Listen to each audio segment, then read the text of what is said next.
Hey everyone, ready for something pretty cool.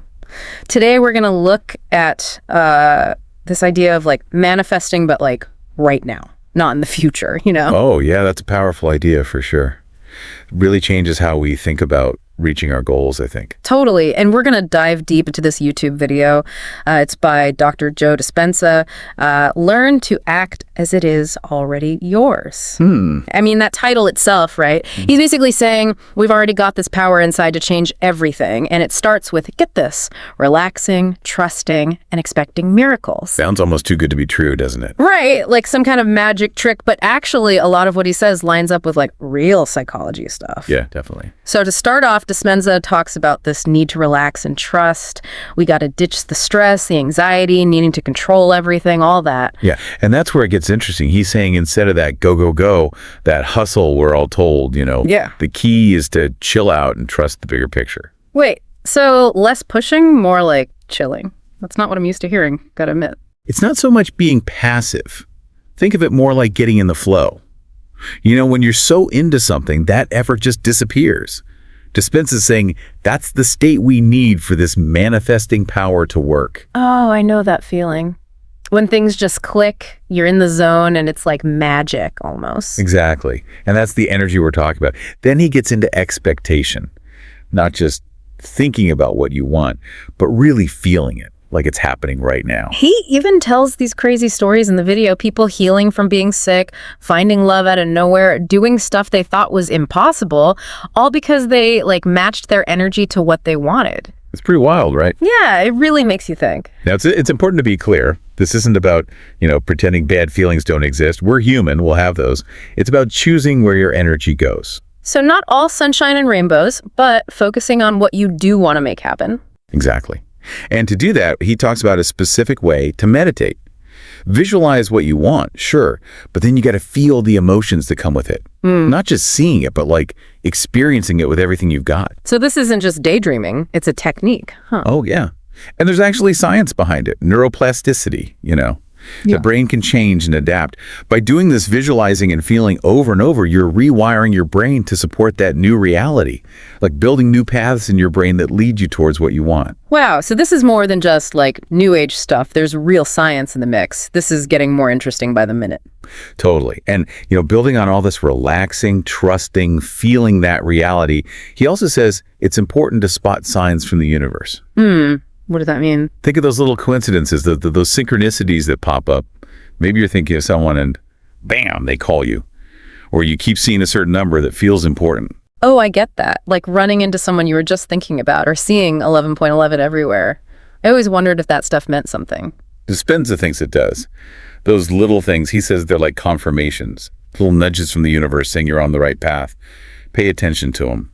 That makes a lot of sense. Like the universe is trying to tell us something, in the subtle way. Right.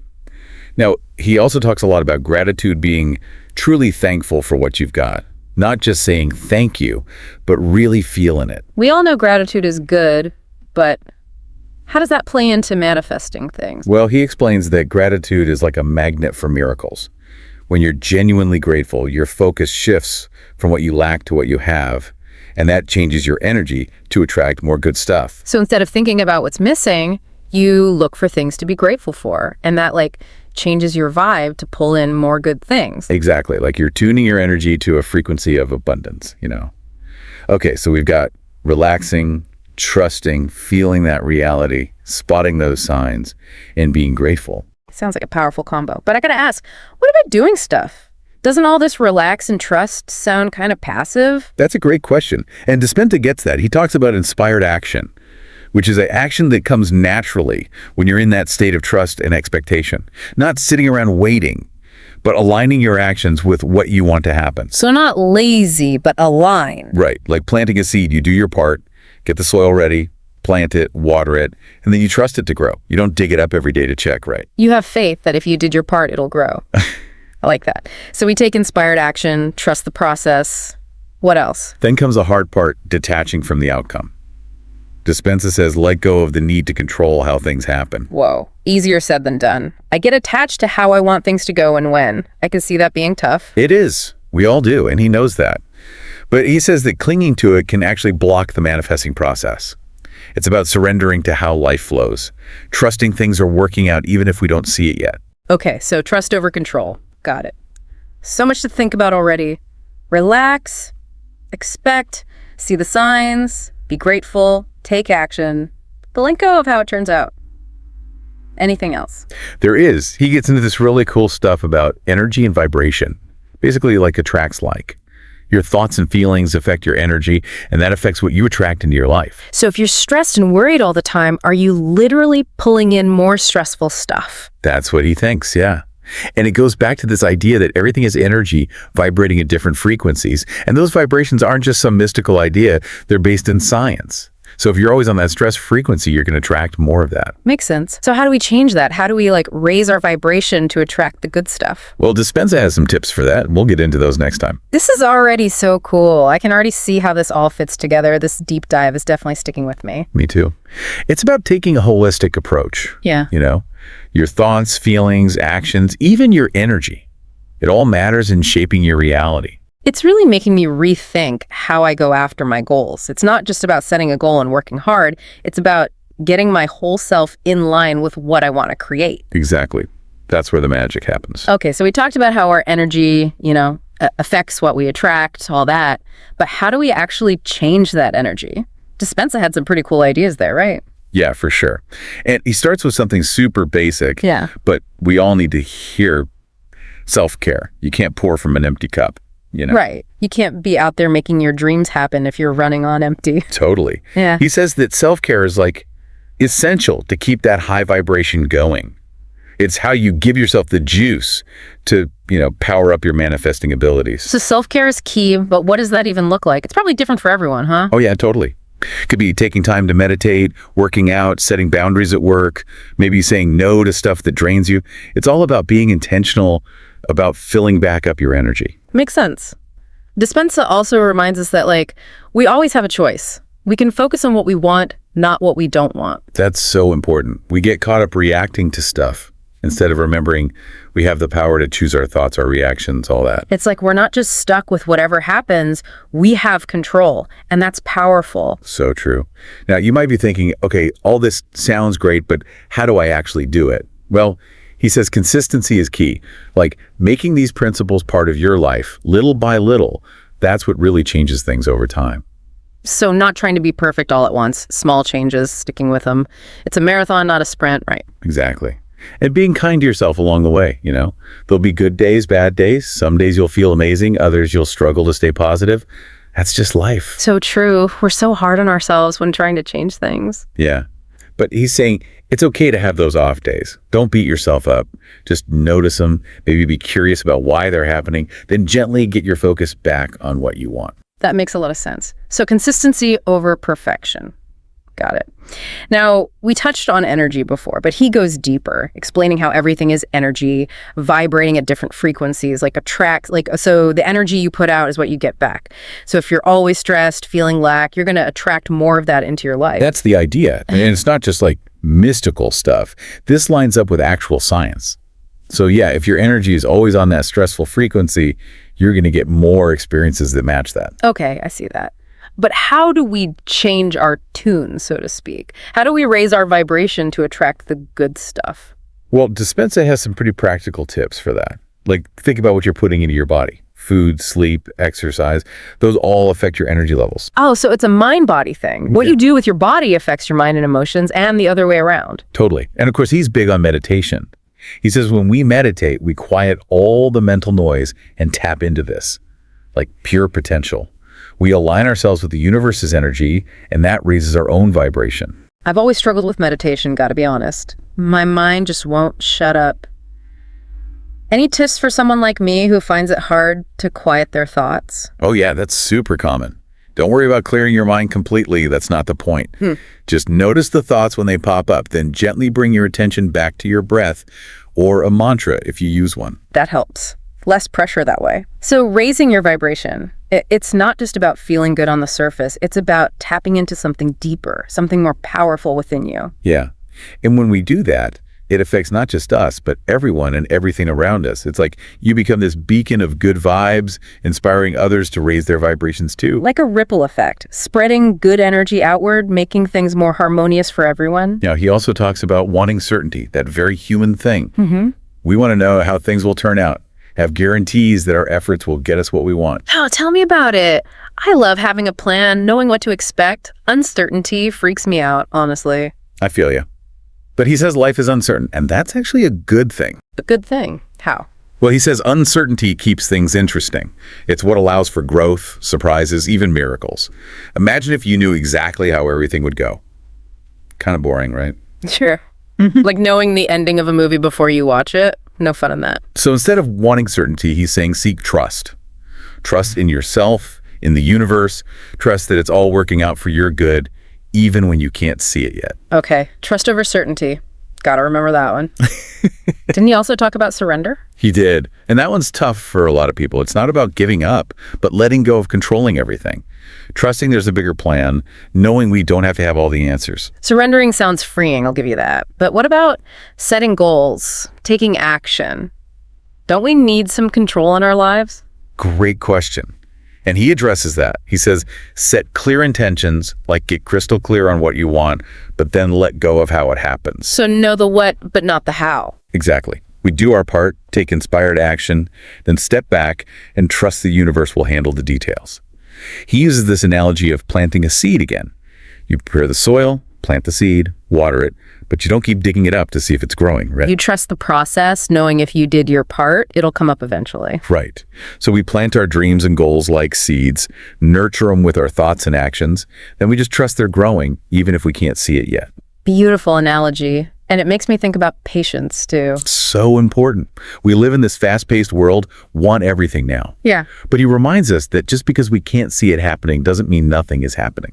Often the biggest changes are happening below the surface, like that seed sprouting underground before it pops up. I'm starting to see how it all connects.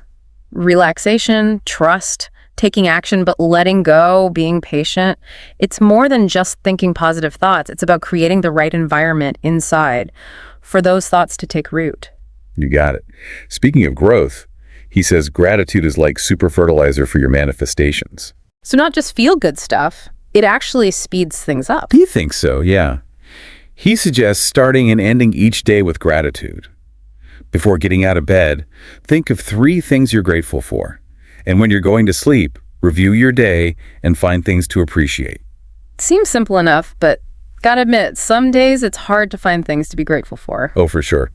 Life's got its ups and downs. He says if you're going through it, you might have to really dig deep to find those things. Could be as small as a warm cup of tea, a pretty sunset. The point is to shift your focus, even for a minute, to something good. And the more you practice gratitude, the easier it gets, right? Like you start seeing good things everywhere. Exactly. And he says to take it further. Be grateful for things before they happen. Hold on. How do you even do that? Being grateful for something that hasn't happened yet? It's about feeling the emotions of already having what you want, even though it's not here physically yet. Like, be grateful for that job you want as if you already have it. Be grateful for perfect health as if it's already your reality. That's deep. Yeah. Like stepping into the feeling of what you want before it shows up in the real world. And he says when you do that, you become this unstoppable force. Speaking of creating your reality, he also talks about the power of your words. So not just thoughts and feelings, but what we actually say out loud. He says our words are like spells we cast on ourselves. They can build up or tear down, heal or hurt. So watch your language, both with others and how you talk to yourself. So are we complaining, talking from a place of lack all the time? Or are we using words that show abundance, possibility, gratitude? It's about consciously speaking in a way that lines up with what you want. Can you give an example? Sure. Instead of saying, I can't afford that, you could say, that's not a priority right now. Or instead of, I'm so stressed, maybe I'm learning to handle this better. So change your words to match the reality you want. And that goes for how we talk to ourselves too, right? Oh, absolutely. How you talk to yourself is huge. Be kind, encouraging, loving. Be your own biggest fan. It's so easy to get negative, criticize ourselves. But he's saying we have a choice. We can use our words to lift ourselves up. Now, he also knows we have baggage, right? Regrets, setbacks, stuff that's holding us back. Yeah.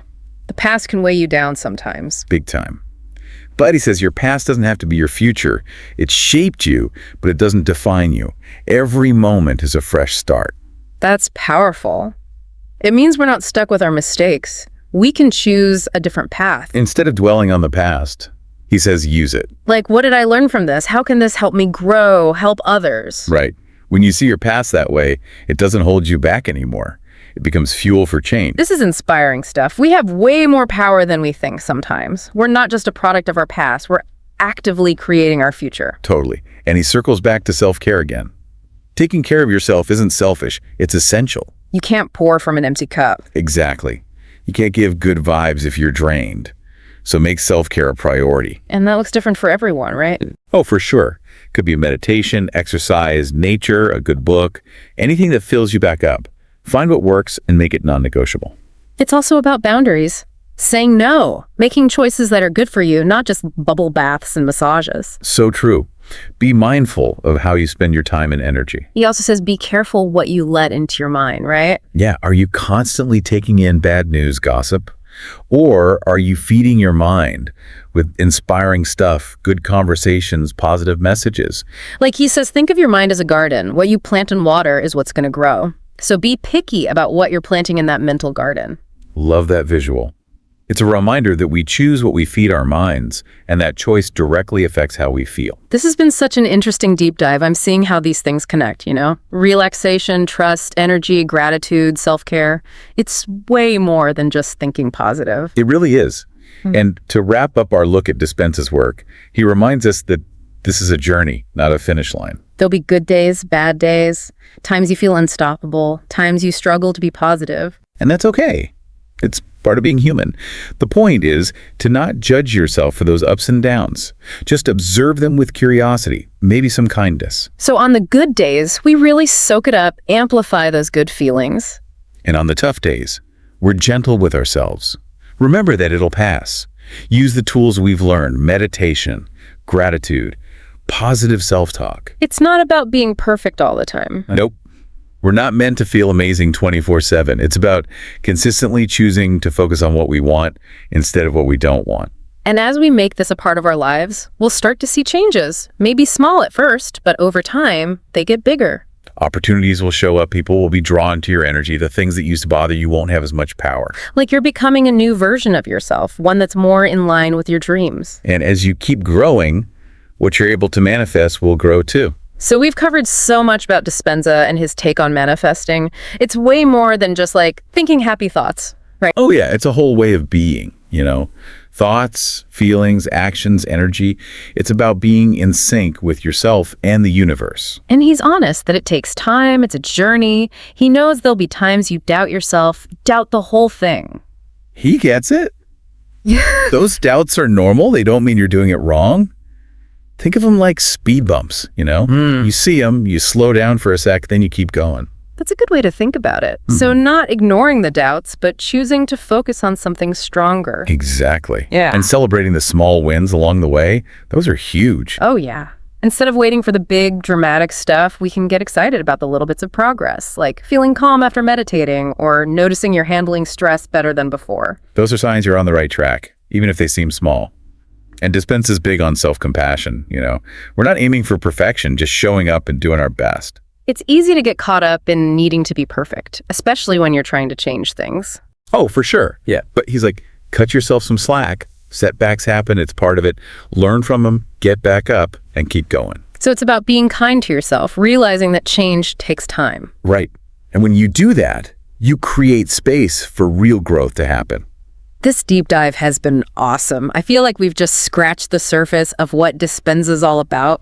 There's so much more to explore, and I encourage everyone to check out his stuff. His YouTube channel is a great place to start. He's got books, online programs, all sorts of things if you want to go deeper.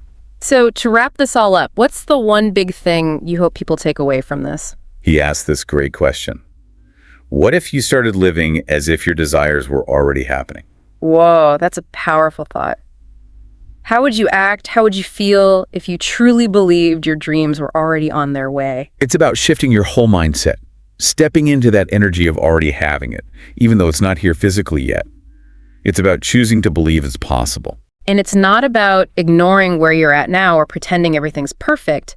It's about making a choice to focus on what you want to create, to line up your thoughts, feelings, actions, all of it with that vision. Because when you truly believe it, when you feel that energy of it's already mine, you become this powerful magnet, pulling those desires into your reality. This has been so eye-opening. I'm ready to try this out, see what happens when I live like my dreams are already coming true.